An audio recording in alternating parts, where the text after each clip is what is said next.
One of the things that my friend was talking about, my great-great-grandfather, his father, so I guess that would have been my great-great-great-grandfather, anyway, a day or two before I was born.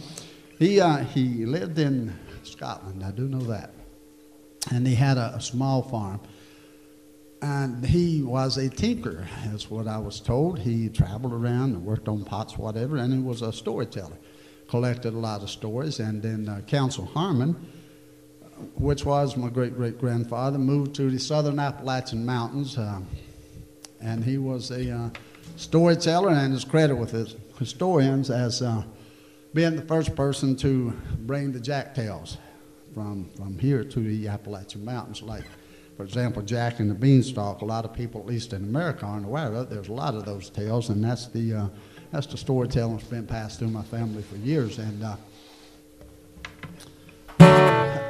one thing that I remember, and normally when I'm performing, and now it seems like I do a lot of, at least enough, festivals, folk clubs, things of that nature, and I pretty much stick to the songs that I've written, but I really don't think you guys are going to call Nashville and talk to other people at ASCAP and tell them that I did a cover tune or two tonight, but just thinking of something my grandmother used to do when I was a kid, and she'd sit out on the front porch in an old chair and rock and sing, and I remember that so well. And one of the songs that she sang, I really don't know where it came from, but I always loved it, and I'm going to do it for you now. It goes like this.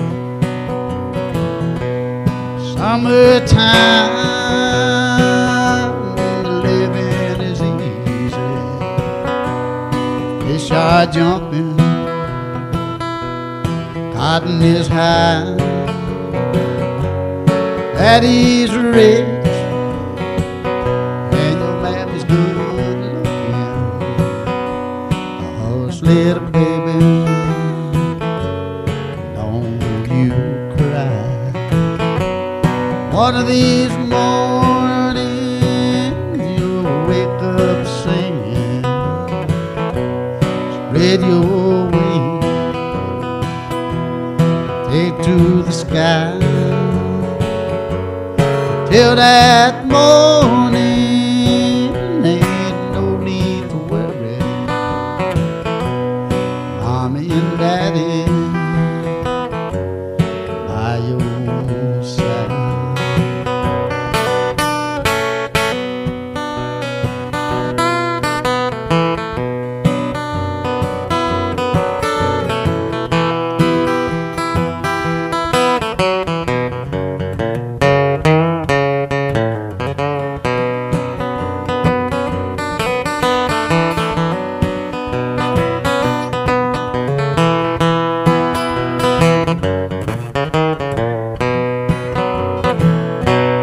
Summertime and the living is easy. Fish are jumping, cotton is high. Your daddy's rich and your mama's good looking. So hush, little baby, and don't you cry. Thank you.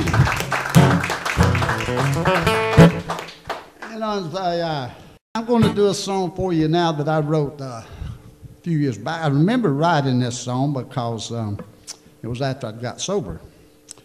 And I used to love to drink moonshine whiskey back in the hills where I came from. We called it moonshine for obvious reasons. That's when you made it at night, and because it wasn't exactly legal. And I loved it. I loved drinking moonshine better than Peter loved the Lord. But I had to give it up. I would drink so much, I'd have to lay down and hold on to the grass so I wouldn't fall. And but I developed an allergy to it. I did, a really bad allergy. And every time I drank moonshine, I'd break out in spots, jails, hospitals, So I thought maybe I better give it up. But I had written this song, and I was playing a festival called Taft, Texas association fairs, events, or something in Houston. And I was sitting chatting with a guy that I've known a few years and talked to him several times, and a really good songwriter, and Billy Schaefer. And we were sitting there talking, and he made a comment to me. He said, "Yeah, I never heard you write anything that resembled a love song, Jerry. You've written a lot of good songs. I like some of your material, but I'm just curious why you never did." I said, "I don't know. Never thought about it." And he said, "Yeah." He's joking. And he said, "You just don't know how." And I said, "Sure I do. I write a love song." And he said, "Okay, it's a Friday." And he said, "Well, when the festival closes Sunday afternoon, you have one ready." I said, "I can do that." So I went back to the motel room that night, and I sat down, I got out a piece of paper, and I wrote a love song called "Darling, You're Gone, and That's Okay." And it goes like this. I wake up in the morning, realize that you're gone.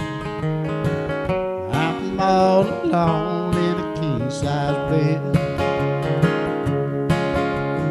Sure that you'll be on my mind, the way you've been so long.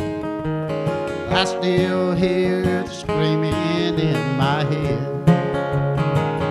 Oh, darling, you're gone.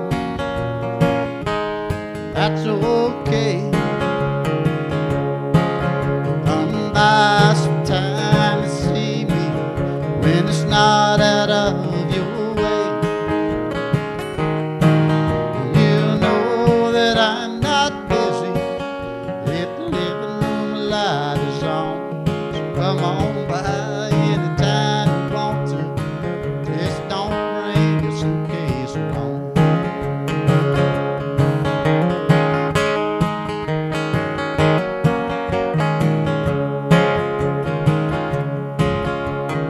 We had a love I thought would last forever.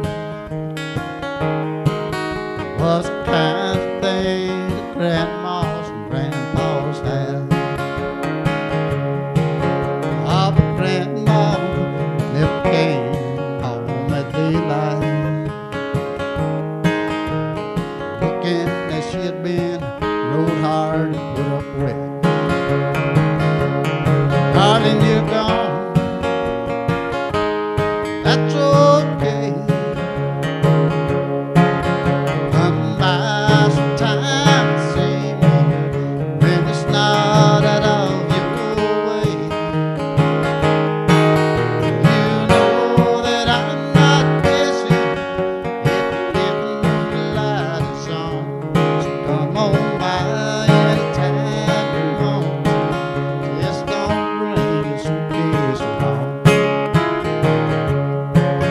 I recall very well the day you left me. You were looking back to see if I would beg you to stay. The only thing that crossed my mind was she looks better from behind. And how beautiful you were walking away. Oh, darling, you're gone. That's okay. Come by sometime and see me when it's not out of your way. You know that I'm not busy if the living room light is on. Come on by anytime you want to. Just don't plan on staying long. Darling, you're finally gone.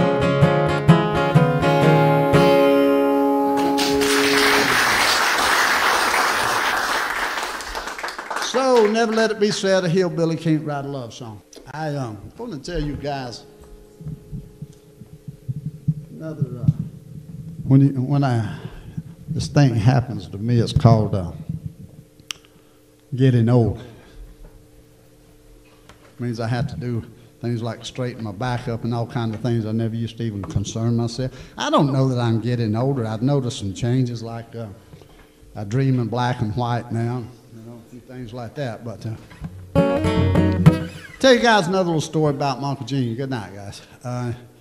He was, like I said, a pretty good character, and he wasn't really academically educated, but he certainly wasn't stupid either. And I remember one time up from my grandfather's house, there was an old store, a general store, and all the guys around there, Uncle Gene, Shaw Father, and all the fellas from the mountains and the communities, and back then communities were very strong, everyone knew each other. And they would set up that store when their work was done, and they would play checkers and lie to each other. That's what they did.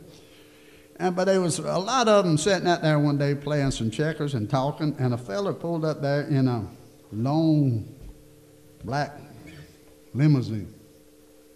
Looked like you need hinges on it to turn in a driveway, you know. And he got out of the car, and he had on a nice suit.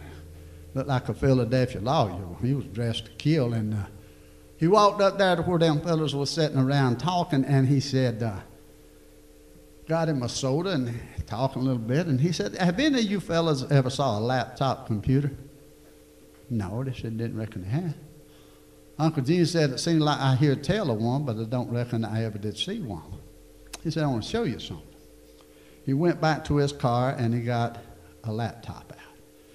He carried it up there, and he sat down, and he started talking to Uncle Gene. He said, sir, I want to make you a deal. If it's all right. And Uncle Gene said, well, let's hear it, and I'll tell you.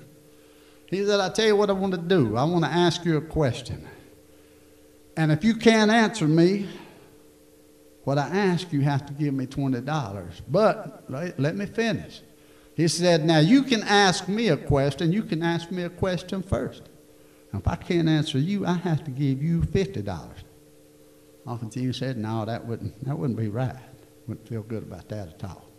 The man said, I insist. I know what I'm doing. Now, I want you to ask me a question, and if I can't answer your question, I will give you $50. And when I ask you a question, if you can't answer me, you give me 20. Uncle Gene said, well, if that's really what you want to do, I guess it'll be all right. The man said, would you ask me a question? Uncle Gene said, well, let me think a second. He took his old cap off, he scratched his head and rubbed his chin a little, and he said, I tell you what, I got a question for you. Now, what runs uphill on 3 legs, and it's yaller, red, and white? And it runs down the hill on 4 legs, and it's yaller, red, and black. The man got out his card, he plugged it in his Toshiba, and he got online, and he Googled, and he did everything what he could find to do for about 10 minutes. He said, sir, I have no idea. You have got me stumped.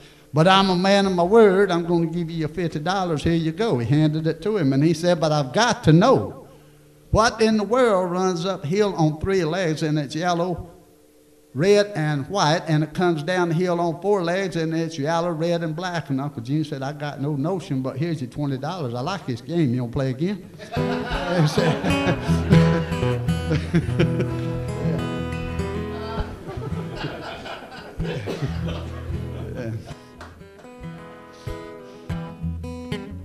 That little song that I wrote called Low River Bottom Blues, and my friend made me think of this song tonight with some of that great finger picking he's doing up here. I hope you guys enjoy it. Well, I went down the river, gonna save my soul. I was ready, but the river was low. Yeah, Lordy, Lordy, Lordy, what's a poor boy to do? Keep a dirty soul and a low river bottom blue. Well, if I could have saved the world, you know I would have been the boss. They told me to get down off the cross. They didn't need all that wood, y'all, just to fix wagon wheel. Living on unimportance ain't really too bad of a deal.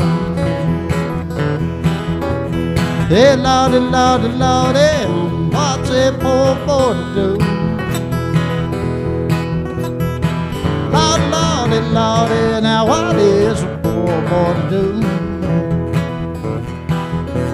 Keep a